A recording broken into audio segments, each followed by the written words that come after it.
Family advocacy is the pursuit for strengthening the family by building family values, those things that make families strong in our community, in our churches. When you engage in family advocacy, you are asking corporations, you are asking government, you are asking communities to think about the family. So family advocacy has a way of affecting all families. If you pass a pro-family law, if there is a family policy in the government or in your organization, it is impacting many families.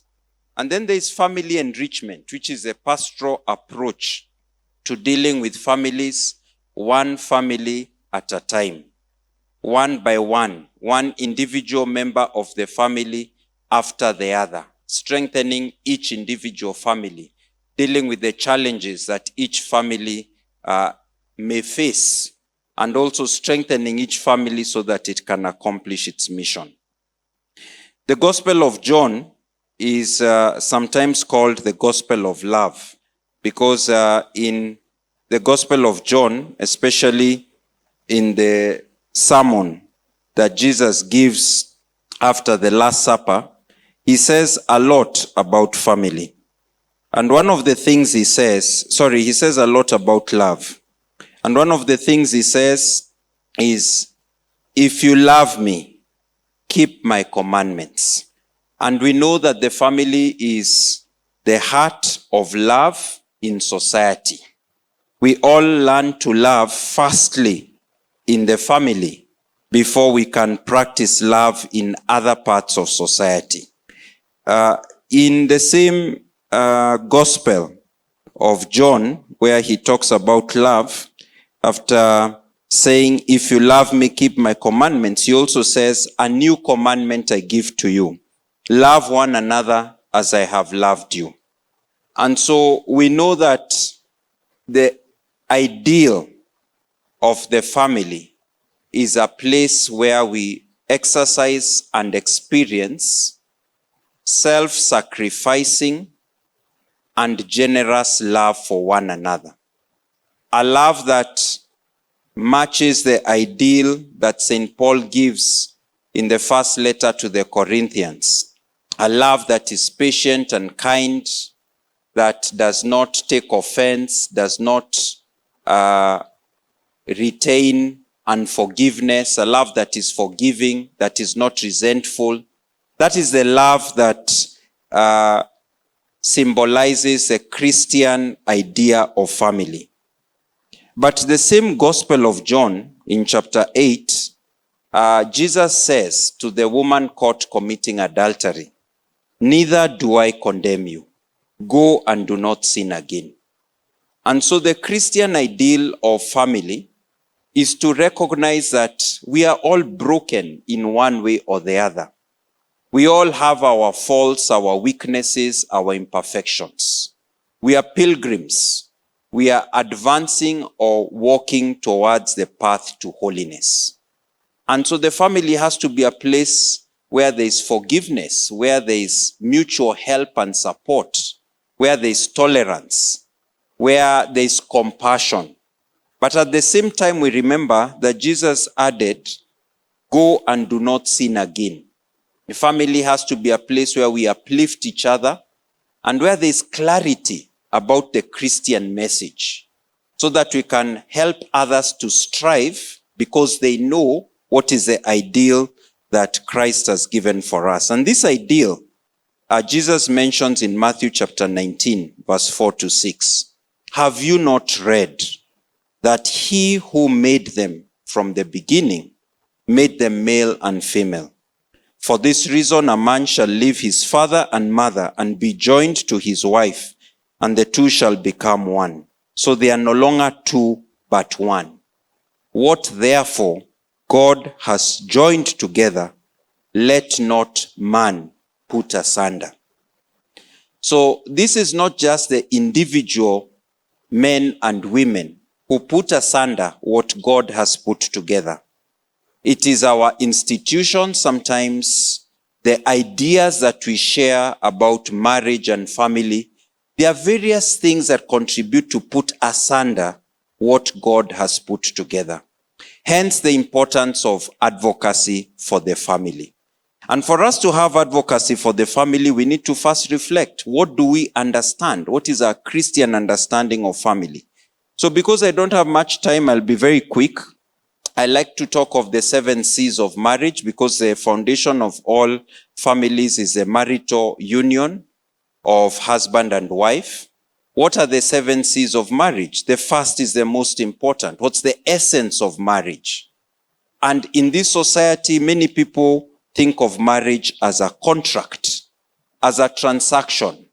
When I feel like being in this relationship, fine. The moment we disagree, then let's separate. We've been having a controversy in legal circles or discussion because there was a recent judgment from the High Court.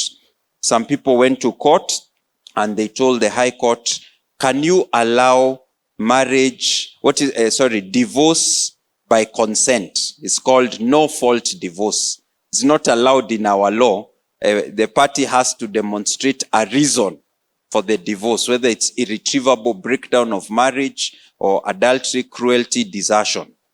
And some people are saying, if the couple don't want to live together, why are they being told to continue staying together? That's the transactional view of marriage. So for us, we understand as Christians, marriage is a covenant. And St. Paul again explains that the symbol or the model of marriage is the relationship between Christ and his church. And a marriage symbolizes the relationship between Christ and his church. It's a covenant. That's the essence. It's a union of persons. There is a gift of self. And it is something that is meant for the long haul. So the first C of marriage is covenant. And then marriage involves something that we bring in as the couple are getting married. And as Christians, we need to be able to spread this idea that marriage involves the two parties bringing in everything that they are. This can be summarized by C, character. Our character, who we are, our habits, our behavior, our temperament, all that is what we put into the marriage. And marriage, of course, involves a relationship, which means communication, continuous communication between the couple, between the parents and the children. Marriage, of course, also involves the commitment for the long haul. So character, communication, commitment. That's what we put into the marriage. That's what enters the marriage. So you have the essence, what enters the marriage, and then what do you get out of the marriage? What are the things that come out of the marriage? The fruits of the marriage. We know that the 2 fundamental fruits of marriage is first, the well-being of the spouses. Companionship, that they are able to grow in love for God, in love for one another and for others. They're able to grow as persons. That is companionship. And the second is children. And even childless couples can have children as the fruit of their marriage, whether it is by adoption, whether it is by fostering, whether it is by caring for their nephews and nieces, whether it is other family projects. We've heard that the Samuels have the family project of singing together and praising the Lord. That is a form of child of the relationship. So those are the 2 outputs of the relationship. But the 7th C that crowns our families as Christians is charity. A love that begins within the family and extends beyond the family to embrace the extended family, to embrace family, friends, and to embrace everyone that we interact with. So we are here to discuss, are our families aspiring to, and are they attaining the Christian ideal, the 7 C's of marriage? Yesterday, we listened to Mount Moriah School. The children taught us also about parenting, because the second relationship in the family after the spousal one is a parental or filial relationship. And they gave us an acronym for parent, which I think from now on is going to be part of what we'll be using in our advocacy. They said a parent is a personal friend. The P is personal friend So are our parents personal friends of their children? Do the children feel that their parents are people they can confide in? They told us the A is available. And of course, we know the crisis of lack of family time, lack of mutual time together. People are not eating together. Are we available in our families? Does our society make it difficult for fathers, mothers to be with their children? How much are we suffering from the crisis of father absence or fatherlessness that has such great injury or consequences, negative consequences on the children, both boys and girls? The R, we were told, is responsible. Are the parents selfish? Do they first think of their children continuously? That is the R of parenting, responsible. We were told the E is encourager, the cheerleaders of their children. Many children grow up to be what their parents see of them. And the parents who keep encouraging, motivating, and being the first fan for their children are the ones who see their children mature into the idea they had for them. So are we responsible parents? Are we encouragers? And then they told us that the N is nurturer, to nurture. My father was called in vernacular, his middle name was Ireri. And before he died, he told us that Ireri in his language means nurturer. And so when I heard from Mount Moriah that N is nurturer, I was delighted. Nurturer is somebody who knows when to be firm, when to be gentle, when to appreciate the fact that the children have weaknesses, and even we have weaknesses ourselves. Somebody who's ready to even ask for forgiveness as a parent. And they told us that the T is teacher, because you can't be a parent if you are confused about moral values, about other values, family values. You can't be a parent if you fear to teach, if you fear to say right is right and wrong is wrong. So in this family symposium, we'll be asking ourselves, are we as a society cultivating healthy marriages, healthy parenting? Where are the defects? And what interventions can we put in place to deal with those defects? I want to say that the Ministry of Labor and Social Protection, in the National Policy on Family Promotion and Protection, has already identified 10 thematic areas for focus in our advocacy work for families. And I'll just mention them. They said the first is marriage. The first area we need to focus on is, are our marriages healthy? Look at the statistics. Are they high conflict or low conflict marriages? Is there effective support for marriage, like marriage counseling? Are they long lasting? Are they getting broken down? The second area they said is parenting, because parenting is the second relationship or dynamic in the family. The third thematic area, according to the National Family Policy, is religion and culture, because the family is a domestic church. The family is where our people first learn and practice the faith. And even when they approach the church and they worship together with others, they go back to the family to practice what they have learned. So is our families religious? Are they harmonious? A family that prays together, stays together? Are our families praying together? The fourth area they mentioned is family education. And again, the family is the first school. Parents are the first teachers. Are our families effectively instilling values on the children? The Children's Act in Kenya says that parents have a responsibility to instill cultural and moral values. There are similar statements in the African Charter on Human and People's Rights. Are our parents failing in their job? Things like comprehensive sexuality education that are being proposed and so on. Are they because parents are not able to effectively instill value? So that's the fourth area thematic area for reflecting on family policy. The fifth is family health. Again, the family is the first hospital. The family is the first caregiver. And are our families healthy? Physical health, moral health, intellectual health, psychological health. How are families coping with the challenges of health today? Can they be assisted? The sixth area is economy. The family, again, is a basic unit of society. The family is a basic economic unit of society. We work hard so that we can provide for our families. So again, the government is asking us to think about family in relation to the economy. Is poverty the reason why our people are not able to take good care of their families' health, moral and physical?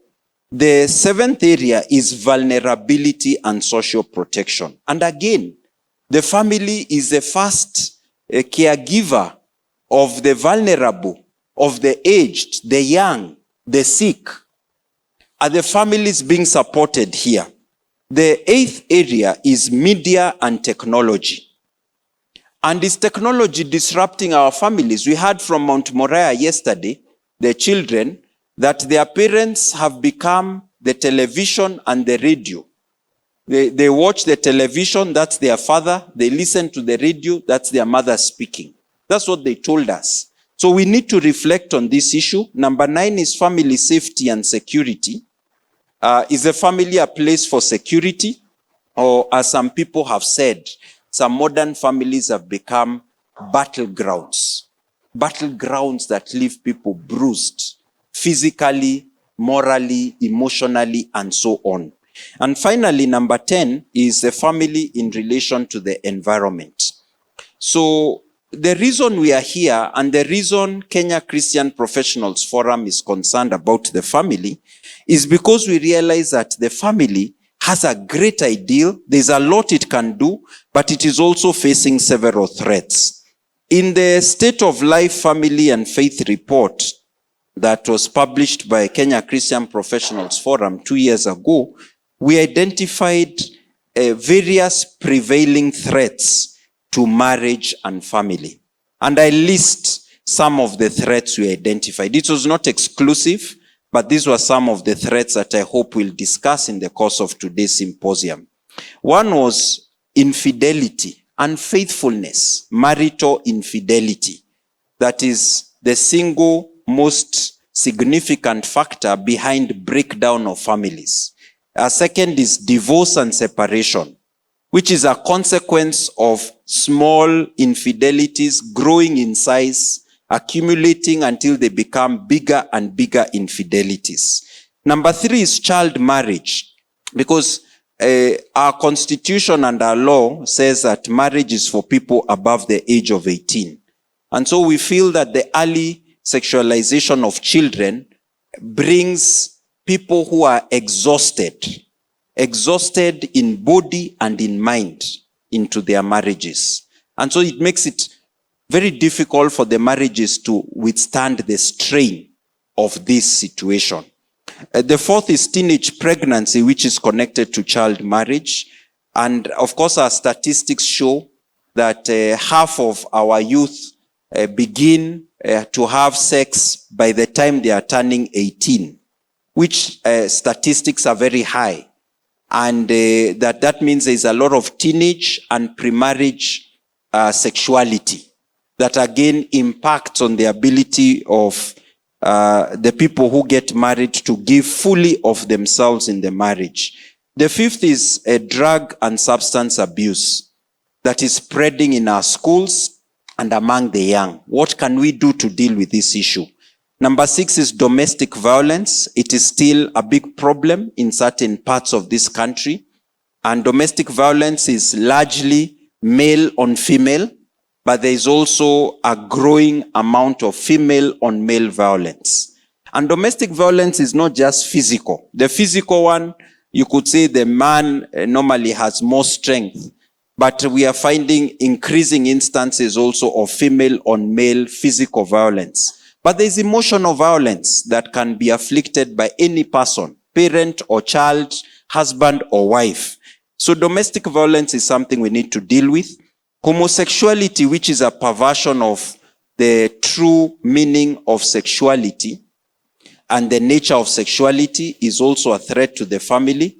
Pornography, which is being spread primarily through technology, the internet. Explicit sex education, which is sexualizing our young people. They are being taught from very early ages about condoms and this and that other thing before their brains are mature, before they should even be thinking about these things. Fatherlessness has become an increasing threat, and also prostitution. I would like to conclude by saying that there is a lot we can do. There is hope. And that is why we are coming together to discuss our experiences. What we can do, first of all, in family enrichment and family advocacy. For Kenya Christian Professionals Forum, we are engaging in family policy engagement. We were involved in the preparation of the National Family Policy, and now we need to have it implemented. And this is a call to all of us to see how we can play a role in any of those 10 thematic areas to do with family. Second is, we have to also uncover and resist the LGBT ideology and agenda, which attacks the very essence of family. A family is a place where sexuality is practiced in a healthy and wholesome manner and a loving manner. We have the annual family week, and we encourage our partners to also have their own seminars, conferences. Tell us about what you're having in your spaces. Let us collaborate so that the word may go out. We have the National Positive Parenting Curriculum and Program established by the Ministry of Labor and Social Protection 2 years ago. Not many of us have heard about it. Not many of us have participated in it. But this is a curriculum that has been developed with pro-family organizations so that it can encourage us to have positive parenting. We have the Christian Counseling and Dispute Resolution Center. And we want to encourage churches, faith-based organizations to come together, and so that we can jointly prepare a directory of counselors who are experts in family counseling. So that it doesn't matter which marriage or family is in crisis, I can come to CITAM, I can go across the road to Seventh-day Adventists, or down the road to All Saints, or further down the road to Holy Family Basilica, this other side to St. Andrews. Just within 100 meters of where we are, or 200 meters, there are very many churches. And there are family counselors in our churches. We'd like to have all of them in a directory as part of the Christian Counseling and Dispute Resolution Center. We are also intervening in court cases. We are hoping that the Kaluma Bill, it's called the Family Protection Bill, sponsored by Honorable Peter Kaluma, will see the light of day in Parliament. And we are also looking forward to other suggestions and ideas that are practical for family advocacy and enrichment. So, ladies and gentlemen, my fellow Christian men and women, we are here because we love and value the family. But we also recognize that the family is in need of protection and promotion. We are here to be family ambassadors. And as family ambassadors, it doesn't mean your own family is doing okay and you're fine with it. It doesn't mean that your family has to be perfect before you go out. In fact, if we had to wait for a family to be okay, we'll have no family ambassadors. But I do remember listening to a video of Dr. James Dobson about 30 or 40 years ago. I was already interested in family issues. I think it was 30-something years ago. And Dr. James Dobson, we know, was the founder of Focus on the Family, the first very impactful contemporary organization releasing material on the family, and he was having very many sessions all over the country in the United States, traveling to other countries, talking about importance of family. Some of his famous books include Bringing Up Boys, Bringing Up Girls. You know, he had written books on all kinds of matters. And one time I saw a video of his shortly after he had given the session. And he said, "Ladies and gentlemen, I've been traveling all over the country, talking to others about family, and I began finding that I am neglecting my own family. And after taking this matter to prayer, I've decided to step back from so much external activity because my own family must come first. So family advocacy doesn't mean that our families are perfect. We come from imperfect families. It means that as we strive to build our own families, to seek forgiveness within our families, we also spread the message to other families, our extended family, our local communities, and the nation at large. So, ladies and gentlemen, we are not here because our families are the ideal families. We are here because we believe that we should strive to improve our own families and the families of our relatives, our friends, our colleagues, our co-workers, our fellow Kenyans, Africans, and global citizens. Thank you. Are you feeling inspired? Are you feeling ready to fight for your families? And you know what Charles Kanjama is saying is very serious. Our enemies...